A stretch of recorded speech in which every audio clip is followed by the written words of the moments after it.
At my wedding reception, I saw my mother-in-law slip something into my glass when no one was watching. She thought I'd drink it, but I switched our glasses, and when she raised the toast, I smiled. That's when the real wedding drama began. The mirror behind the bar caught it all. I was adjusting my tie, trying to calm my nerves before the toasts, when I saw her reflection. My brand new mother-in-law, Linda Henderson, in her perfectly tailored cream dress, standing at the bar with her champagne flute. Nothing unusual about that, except for the small glass vial she pulled from her clutch. She glanced around, once, twice. Then her manicured fingers tilted the vial over my glass, the one with the little gold card that said groom in Sarah's careful handwriting. Clear liquid, 3 drops, maybe 4, gone in 2 seconds. She slipped the vial back into her clutch, grabbed her own glass, and walked away smiling, waving at Aunt Carol, laughing at something my Uncle Pete said, like she hadn't just committed a felony at her daughter's wedding reception. My heart was hammering so hard I could hear it over the string quartet. I'd known Linda Henderson for exactly 2 years, 3 months, and 16 days. Sarah and I met at a marketing conference in Denver, one of those soulless hotel ballrooms where everyone pretends to care about synergistic brand optimization. She was presenting on social media analytics. I was half asleep in the back row until she made a joke about influencer culture that actually landed. We got coffee after, then dinner. Then I drove 6 hours every weekend for 4 months just to see her. Her mother seemed fine at first, polite, a little formal. She taught high school English for 30 years before retiring, and she had that teacher energy, the kind that makes you sit up straighter and check your grammar. Her father, Robert, was a dentist, quiet guy, collected model trains in the basement, normal people, normal family, until 6 months ago when I proposed. Sarah said yes immediately, cried, called her parents from the restaurant parking lot. I heard Linda's voice through the phone speaker, cold, clipped. Well, that's sudden. Sarah's smile faltered. Mom, we've been together almost 2 years. I just think you should take time to really think about this. I have thought about it. Sweetheart, you barely know him. I watched Sarah's face change. That look people get when someone they love says something that lands wrong. I know him better than you do, apparently. The call ended 30 seconds later. The next few months were a slow-motion disaster. Linda fought us on everything. The venue, the date, the guest list. June weddings are so common, she said at our first planning dinner. We like June, Sarah replied. And the Riverside Inn? It's so rustic. We think it's charming. Well, Linda smiled, the kind of smile that doesn't reach the eyes. It's your wedding. But it wasn't just criticism. It was sabotage. She accidentally sent the invitations to the printer with the wrong date, told Sarah's bridesmaids the dress fittings were canceled, called the caterer, and tried to change the menu to fish, even though Sarah's allergic to shellfish. Every time, she played innocent. Oh my goodness, I must have misheard, with that teacher voice, that I'm disappointed in you voice. 3 weeks before the wedding, Sarah and I were picking up her dress when she got a call. Just think about what you're doing, Linda said. I could hear her through the phone. It's not too late to postpone. Mom, we're not postponing. I'm just saying, marriage is hard, and you're so young. I'm 28. Exactly. You have your whole life ahead of you. Why rush into... Sarah hung up. Her hands were shaking. She thinks you're not good enough, she said quietly. I know. She actually said that last week. She said, he's not from our kind of family. My parents are both nurses. We lived in a 3-bedroom ranch. I went to state school on partial scholarship. The Hendersons had money. Not rich, but country club memberships and European vacations and a lake house in Wisconsin. She'll get over it, I said. Sarah looked at me. What if she doesn't? She didn't. The morning of the wedding, Linda showed up at the venue early. I was in the groom's suite with my best man, Marcus, when I heard her voice in the hallway. I need to speak with the event coordinator. Ma'am, we're just setting up. I'm the mother of the bride. This is important. I cracked the door. Linda was standing there in her robe and curlers, clutching a binder. The seating chart is wrong, she said. My sister needs to be at table 4, not table 7. The coordinator, a tired woman named Beth, who'd been setting up since 5 a.m., flipped through her clipboard. We finalized the chart 2 weeks ago based on your daughter's... I don't care what my daughter said. I'm telling you what needs to happen. Marcus whistled low. Dude, your mother-in-law is intense. She tried to get Sarah to cancel, I said. Seriously? Seriously. Why? I shrugged. I'm not good enough, apparently. You're a senior analyst at a Fortune 500 company. Yeah, but my dad's not a dentist. Marcus laughed, then stopped. Wait, you think she'd actually try to ruin the wedding? I think she'd love to ruin the wedding. He looked at me. You're paranoid. Maybe. But 3 hours later,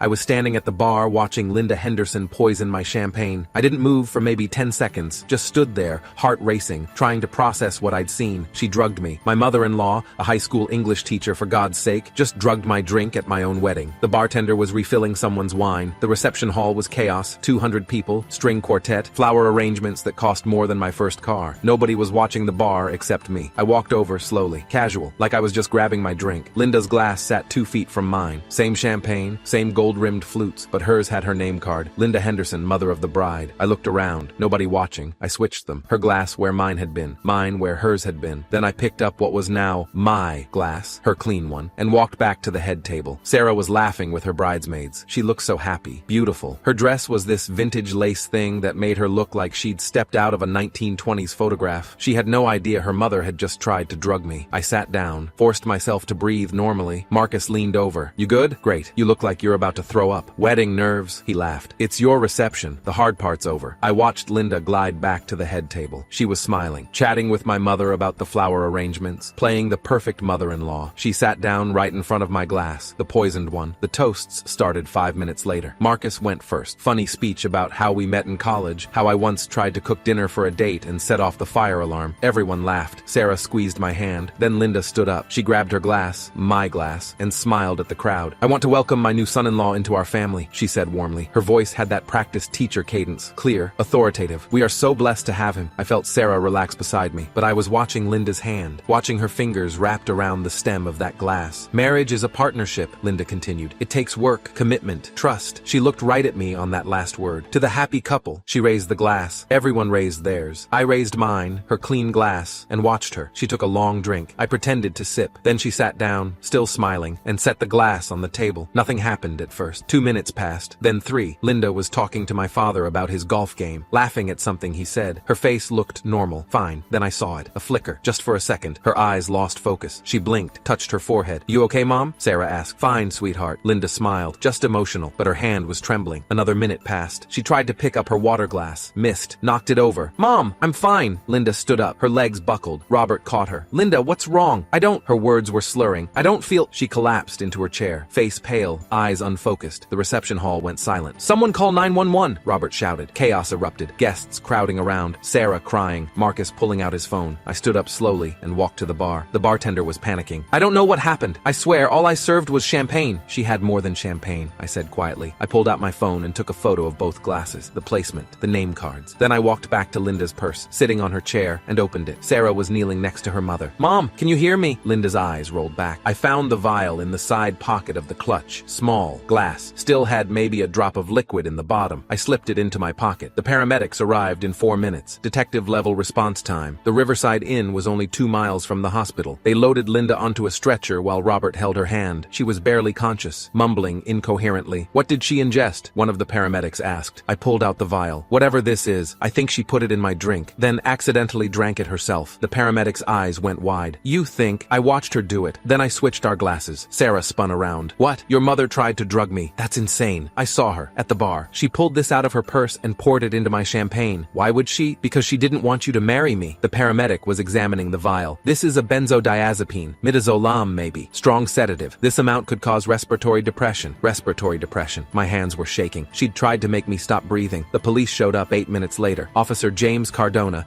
badge number 447, took my statement while Robert rode with Linda in the ambulance. "Walk me through exactly what you saw," he said. I told him. The mirror, the vial, the switch. "And you still have the vial?" I handed it over in a napkin. "I didn't touch it directly. Thought you might want prints." He looked at me. Really looked. "You work in forensics?" "Corporate analytics. But I watch a lot of procedural dramas." He almost smiled, then put the vial in an evidence bag. "Did anyone else witness this?" "The bartender can confirm I switched the glasses, and there might be security footage. The venue has cameras at the bar. We'll check." He flipped his notebook closed. "I need you to come to the station tomorrow for a formal statement." "Am I under arrest?" "No, but if your mother-in-law dies, this becomes a homicide investigation." My stomach dropped. Sarah grabbed my arm. "She's not going to die. Ma'am, we don't know what she ingested yet. The hospital will run a tox screen." He looked at me. "Don't leave town." Then he was gone. The reception was over. 200 guests filed out in stunned silence. The string quartet packed up. The caterers cleared untouched cake. Sarah and I sat alone at the head table. "She tried to kill you," Sarah said. "Sedate me, maybe. I don't think she wanted me dead." "What was the plan? You pass out at our wedding? In front of everyone?" "Maybe she thought I'd just seem drunk. Embarrass myself. Embarrass you. Give you a reason to leave." Sarah's hands were shaking. "I can't believe..." She stopped. "Actually, I can. She told me last week that marrying you was the biggest mistake of my life. You didn't mention that, because I thought she'd get over it." Tears were streaming down her face. "I thought after the wedding she'd see how happy we are and just accept it. She tried to drug me instead." I know. We sat there in silence. Marcus came over. "Cops are checking the security footage now. Beth, the coordinator, said there's a camera aimed right at the bar." "Good. Also, the hospital called. Linda's stable. They pumped her stomach. She's going to be okay." I felt a wave of relief I didn't expect. I didn't want her dead. I just wanted her away from us. We went to the hospital anyway. Robert was in the waiting room. He looked like he'd aged 10 years in the last hour. "She's awake," he said, asking for Sarah. We followed him to Linda's room. She was propped up in bed said, pale and shaky, with an IV in her arm. When she saw me, her face hardened. What is he doing here? Mom, he saved your life, Sarah said. Saved my... Linda laughed. It sounded bitter. He poisoned me. You poisoned yourself, I said calmly. You put something in my drink. I switched our glasses. That's absurd. We have security footage. Her face went white. The police are reviewing it right now, I continued. You're on camera, at the bar, with the vial. Robert stepped forward. Linda, tell me this isn't true. She didn't answer. Linda, I was trying to help Sarah, she said finally. Her voice was quiet, teacher voice, disappointed. She was making a mistake. By drugging him, I wasn't going to hurt him, just make him sick, embarrass him, show Sarah who he really was, who I really am. I felt anger rising. You don't even know me. I know your type, my type. Social climbers, users. You saw Sarah's family, our money, and I make $85,000 a year, I said. I paid for half this wedding myself. I don't need your money. Then why? Because I love your daughter, Linda laughed. Love? You're 26, 28. You have no idea what marriage takes. What happens when the romance fades and you're left with work. So you tried to poison me. I tried to save my daughter from a mistake. Sarah was crying. You don't get to decide that. I decide who I marry. I decided him. Sweetheart, don't. Sarah's voice cracked. Don't call me that. Not after this. Officer Cardona appeared in the doorway. Mrs. Henderson? Linda looked at him. You're under arrest for attempted assault with a controlled substance. The security footage was clear as day. I watched it at the police station the next morning. My wedding day +1. Marcus came with me for moral support. There was Linda at the bar, 2:47 p.m. Timestamp in the corner. She looked around twice. Then she pulled the vial from her clutch. 3 drops into my glass. The bartender wasn't looking. Neither was anyone else. She slipped the vial back, grabbed her glass, and walked away. 2 minutes later, I appeared in frame, switched the glasses, walked away. Open and shut, Officer Cardona said. DA's filing charges this afternoon. What's the charge? Attempted assault with intent to cause bodily harm. Possession of a controlled substance with intent to distribute. Could be 5 to 7 years. 5 to 7 years. My mother-in-law was going to prison. The news hit social media within hours. Mother-in-law arrested for poisoning groom at wedding reception. My phone exploded. Texts, calls, emails from reporters. Sarah and I ignored all of it. We went on our honeymoon anyway. 2 weeks in Scotland we'd planned for months. It felt surreal. Hiking through the Highlands, touring castles, trying to pretend the last 48 hours hadn't happened. Do you think she'll actually go to prison? Sarah asked one night. We were in a pub in Edinburgh. Rain drumming on the windows. Whiskey warming my chest. I don't know. Part of me hopes she doesn't. Yeah, she's my mom. Sarah's voice broke. Even after everything, she's still my mom. I took her hand. I know. But another part of me... She stopped. Another part of me hopes they lock her up forever. Linda took a plea deal 3 months later. Her lawyer argued diminished capacity, claimed she'd been on antidepressants that affected her judgment. The DA wasn't buying it. The judge sentenced her to 2 years in county jail, eligible for parole after 18 months. Sarah didn't attend the sentencing. Neither did Robert. He filed for divorce 2 weeks after the arrest. 32 years of marriage. Gone. I went, though. Sat in the back of the courtroom with Marcus. Linda looked smaller somehow. Older. Her hair was gray. She'd stopped dyeing it. No makeup. County jumpsuit instead of designer dresses. When the judge asked if she had anything to say, she stood up. I just wanted what was best for my daughter. The judge, a woman in her 60s with steel gray hair, leaned forward. Mrs. Henderson, I've been on this bench for 23 years. I've seen a lot of parents claim they were protecting their children while actually destroying them. She paused. What you did wasn't protection. It was control, and it was criminal. I know, do you? Because your daughter is here today. She submitted a victim impact statement. Would you like to know what it says? Linda didn't answer. The judge read it anyway. My mother taught me about grammar and literature and how to write thank you notes. She taught me to work hard and value education, but she also taught me that love is conditional, that her approval matters more than my happiness, that I'm not capable of making my own choices. I'm not here today because I don't know what's too painful. I'm not here because I'm building a life with someone who actually trusts me to know my own mind. I hope she gets help, but I don't forgive her. The courtroom was silent. Linda was crying. The judge sentenced her to 24 months. As they led her away in handcuffs, she looked back once, not at me, at the empty seat where Sarah should have been. Sarah and I got the video from the courthouse. We watched it once, together, in our apartment, the one we'd just moved into, 20 minutes from her old neighborhood, 400 miles from her mother. When it ended, Sarah closed her laptop. Do you regret it? She asked. Switching the glasses? No. Even knowing she'd go to prison? She made that choice, not me. But if you'd just, I don't know, knocked the glass over, confronted her, she still drugged me. The crime still happened. Sarah was quiet for a long time. I miss her, she said finally. I know. Is that crazy? She tried to hurt you and I still miss her. She's your mom. That's not crazy. I don't think I'll ever forgive her. You don't have to. She leaned against me. Thank you. For what? For not making me choose. I'd never make you choose. She did. Every day. And you never have. We sat there in the dark. Outside, cars passed. Sirens in the distance. Normal city sounds. Inside, we were building something new. Something that didn't require poison to survive. 18 months later, Linda was released on parole. Sarah got a letter. Her mother's handwriting. 3 3 pages. She read it once, then put it in a drawer. What did it say? I asked. That she's sorry, that she's in therapy, that she wants to meet for coffee. Are you going to? I don't know. Sarah looked at me. Would you be okay if I did? It's not about what I'm okay with. Yes, it is. No, I said. It's about what you need. If you want to see her, see her. If you don't, don't. Just like that? Just like that. She smiled. Small, sad. She was right about one thing, Sarah said. What's that? Marriage is work, yeah? But it's the good kind of work. The kind that builds something instead of tearing it down. I kissed her forehead. For what it's worth, I'd marry you again. Even knowing what happens at the reception, especially knowing. Best wedding toast I ever saw. She laughed. Actually laughed. You're terrible. You married me anyway. I did. She picked up the letter, held it for a moment, then put it back in the drawer. I'm not ready yet. Maybe someday, but not yet. Okay. Is that really okay? Sarah, you get to decide. That's the whole point. She kissed me, long and soft. Outside, the sun was setting, gold light through the windows. We'd survived the worst thing either of us could imagine, and we were still here, still building, still choosing each other. The letter stayed in the drawer for another year. By the time Sarah was ready to read it again, we had a daughter, and Linda had a choice to make too. Be the grandmother we needed, or stay gone. But that's a different story. This one ends at the wedding, with switched glasses, with justice served, with Sarah squeezing my hand in the courtroom and whispering she really should have checked which glass was which, and me smiling, because sometimes the best revenge isn't elaborate. Sometimes it's just letting someone drink their own poison.